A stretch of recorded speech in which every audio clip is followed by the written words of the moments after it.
आज दोपहर को एयर इंडिया की फ्लाइट संख्या AI 171 दुर्घटनाग्रस्त हुई और कई पैसेंजर इसके अंदर हताहत होने की संभावनाएं हैं। इस घटना से पूरा देश क्षुब्ध है और पूरा देश एक साथ पूर्ण संवेदनाओं के साथ ये जो दुर्भाग्यपूर्ण हादसे में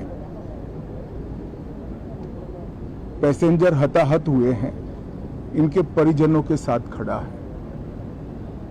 सबसे पहले मैं भारत सरकार, गुजरात सरकार, भारत सरकार के प्रधानमंत्री जी और गुजरात सरकार की ओर से भी जो लोग हताहत हुए हैं, इनके परिजनों के प्रति गहरी संवेदना व्यक्त करता हूं। 10 ही मिनटों में हादसे के भारत सरकार के पास सूचना पहुंची। तुरंत ही मैंने मुख्यमंत्री जी, यहाँ के गृह मंत्री, होम डिपार्टमेंट के control room, civil aviation department, civil aviation मंत्री, सभी से संपर्क किया। प्रधानमंत्री जी का भी तुरंत ही फोन आ गया और भारत सरकार और गुजरात सरकार के सभी डिपार्टमेंट एक साथ होकर राहत और बचाव कार्य में लगे। इस विमान में कुल मिलाकर 230 यात्री देश के और विदेश के और 12 क्रू मेंबर सवार थे। इसमें से एक यात्री का बचने का अच्छा समाचार मिला है, मैं उनको मिलकर आया हूं। मृत्यु का आंकड़ा तो DNA परीक्षण और यात्रियों की पहचान के बाद ही अथॉरिटी अधिकृत रूप से घोषित करेगी, मगर जो यात्री बचा है उसको मैं मिलकर आया हूं। घटना के तुरंत बाद गुजरात सरकार ने बहुत त्वरा से डिजास्टर मैनेजमेंट की सारी इकाइयों को अलर्ट करते हुए, चाहे हेल्थ डिपार्टमेंट हो, चाहे फायर ब्रिगेड हो, चाहे पुलिस विभाग हो, भारत सरकार की भी CAPF को संपर्क कर सभी ने एक साथ मिलकर राहत और बचाव का कार्य चालू किया। मगर 1.25 लाख लीटर ईंधन विमान के अंदर ही था और लगभग गर्मी, तापमान इतना ऊंचा हो गया कि किसी को बचाने की मौका ही नहीं मिला।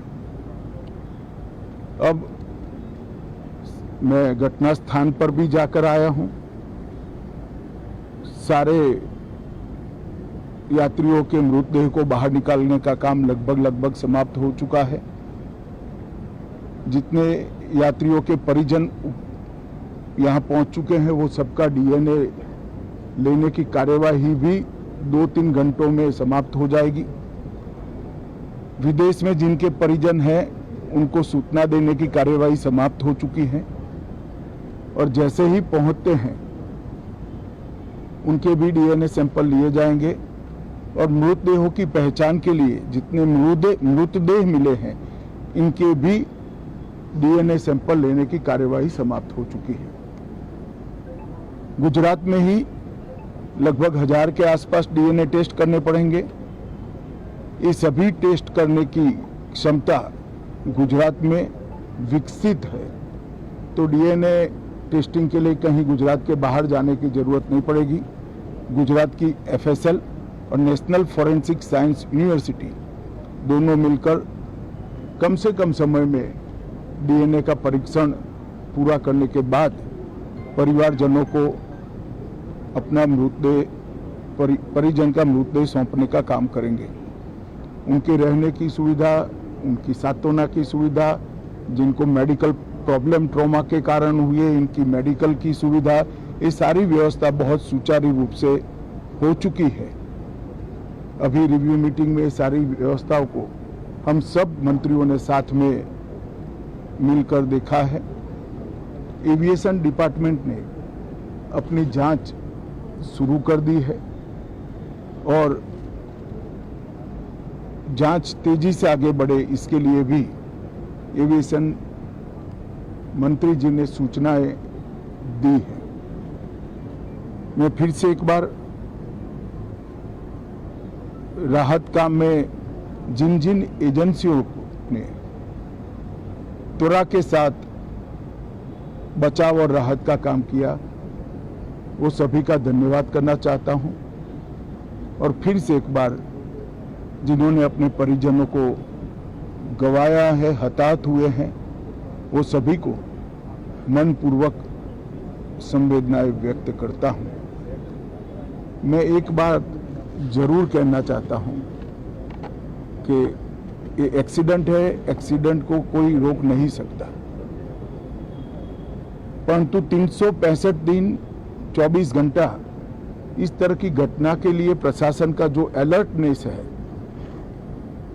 उसकी कसौटी उसी वक्त होती है जब ऐसी घटनाएं होती है।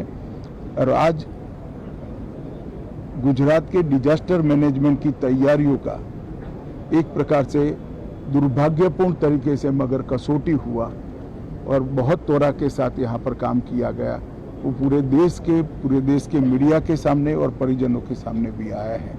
अंत में मैं फिर से एक बार सम्माननीय प्रधानमंत्री नरेंद्र मोदी जी की ओर से, भारत सरकार और गुजरात सरकार की ओर से सभी हताहत लोगों के परिजनों के प्रति गहरी संवेदना व्यक्त करता हूं। धन्यवाद।